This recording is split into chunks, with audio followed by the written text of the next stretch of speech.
my job. Oh, I was born to preach the gospel. I was born to preach the gospel. I was born to preach the gospel. But I sure do love my job. Yes, I sure do love my job. Yeah. Oh, I really love my job.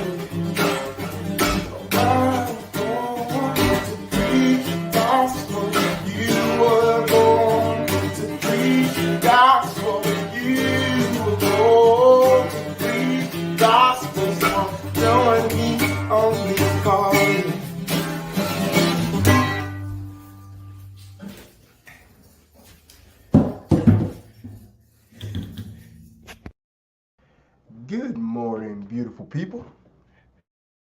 Happy Tuesday. All right, so we got Diane, Drew is on, Vivian Davis, Chuck, Ava, and oh yeah, Pastor Thomas checking Rumble. Good morning, honey. Good morning. Good morning. Um, so we are in Luke 12, and we're gonna go 31 through 34 today. Um, Here we go.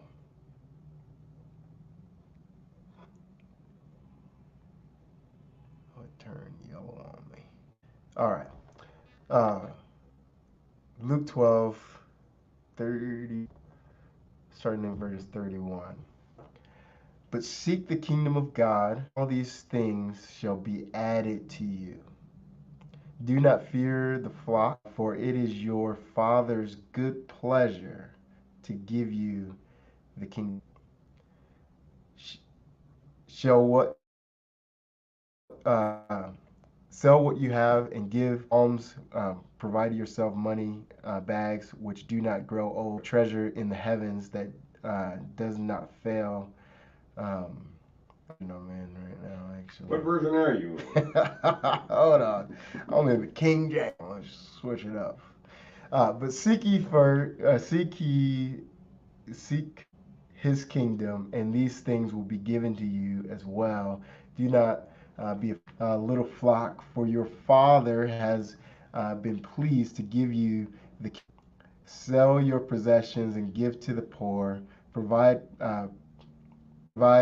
purses for yourselves that will not wear out, a heaven that will never fail, where no thief comes near and no moth destroys.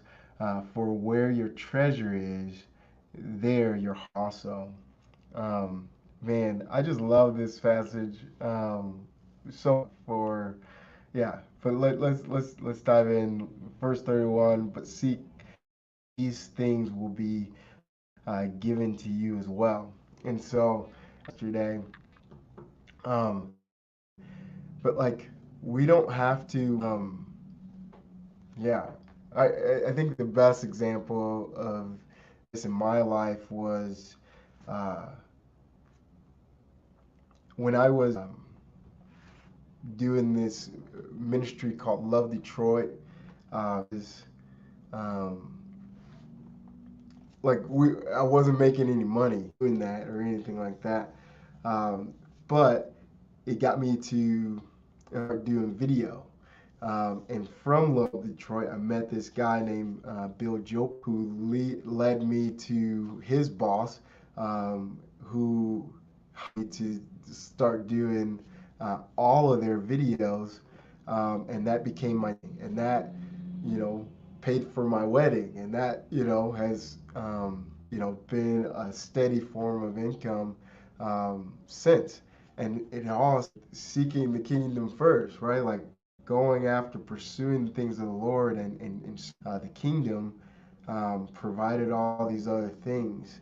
And so if we seek him first, um, like the rest of it is blood just fell. And it says, do not be afraid, little flock, right? Father has been pleased to give you the kingdom. Like, I love that so much. Like, don't be afraid, little flock, little children. Like he's taught us this is so endearing. Um, do not be like your father, right? Like, can we just pause there? Your father, like not this um, impersonable God. You're just a number to like. No, no, no. Your father, like somebody, like if you have kids, or uh, or good your father, but just imagine I imagine I have kids and like nothing I won't do for my kids. There's nothing I won't. Um, I want them to be happy. Yes, things I say no to, but it's not to hurt them or punish them. It's and so he's like little flock. Father has been pleased, and so that's the other part. It's just like, oh, I'm begging my dad, like, give me this thing, and like he reluctantly, oh sure, but he's like, no, it pleases him to do these things. It pleases him to give you the kingdom. It's just so good, and it's so much deeper that I don't even think I did. Um, but it pleases him to give you the kingdom. Sell your give to the poor. Provide purses for yourselves that will not wear out. Man, there was this saying when I was in business. We read this guy. I can't remember who said it now. It might have been Zig Ziglar or somebody. Early like motivational speakers. But he's if you just help enough, like you can get anything in life that you as you help enough other people get what they want. And I think it's just such a profound, yeah, statement that does apply. Um, yeah, I just think it's worth. Like, so sell your possessions. Like, don't get so caught up in what's in my hands, but actually like use what's in to serve others, and you'll see how like fulfilling it would actually be, and actually you will start everything that you want. It's just a principle of the kingdom. No matter what, it just works out. And then that will not wear out treasure that will not never fail. Where no thief comes, no moth destroys. Like there's some things, some treasures that like man can't take from you. There's a joy that I have now that I prize that can't be tainted, that can't be destroyed. I mean, you guys see me, I'm smiling all the time. I can't help it. I can't help it. Sickening.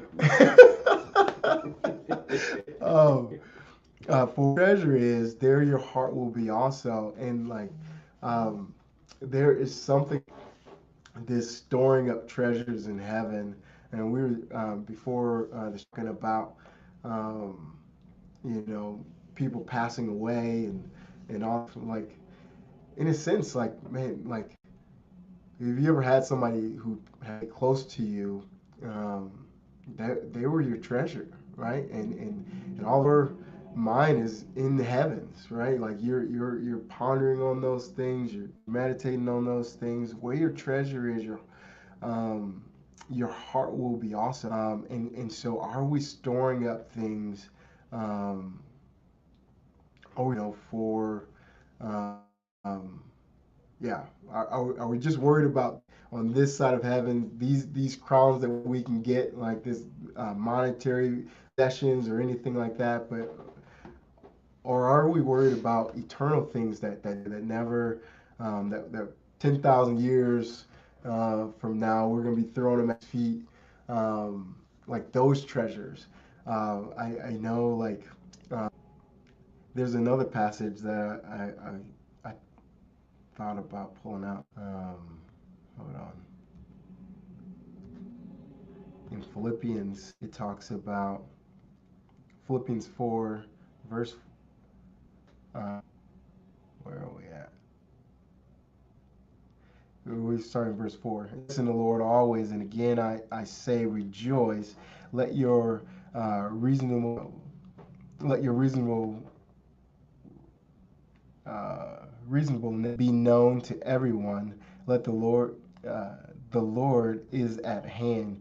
Anxious about anything, but in everything be by prayer and supplication, thanksgiving, let your requests be made known to God, and the peace which surpasses all understanding will guard your hearts and your mind, Jesus. And I love that because so many times where um, like we go through stuff in life, and things that come up that get us anxious and worried and all these other things. We go through situations that just seem like impossible to come out of, and it's not, and there's a peace of like that comes, and not that we understand everything, right? An understanding of the situation 100%. I know every single thing that happened. I know all that. Um, but I'm still anxious, frustrated. It still makes me angry. But then there's a peace of surpasses knowledge. There's a peace of God that surpasses all of our understanding situation. But it doesn't matter. Like nothing has changed in the situation, but yet I have this peace going through it. That God is with me and God is for me, and that God is fighting my battles. And so there's this not being anxious, but actually all of our cares on Him, and letting His peace that surpasses that rest, rule, and abide in us. And it's a promise that we get to walk through with Him and with that peace. And so that we shouldn't be anxious, and we shouldn't, care so much about just storing up treasures on this side. Like all of us are putting away putting away things for a rainy day, and it's probably depleted, here as it's rained every day. But we're putting for those times. Um, we should, just as important to us, we should be storing up treasures in heaven and putting things that have eternal value, and investing in the people's lives um, that are around us, right? If that's resources, if that is, yeah, like investing in the lives that God has entrusted. So I hope this was an encouragement. Keep reading, man. Luke is super deep, and yeah, we'll be right back here at 9 for some prayer. Love you guys. Peace.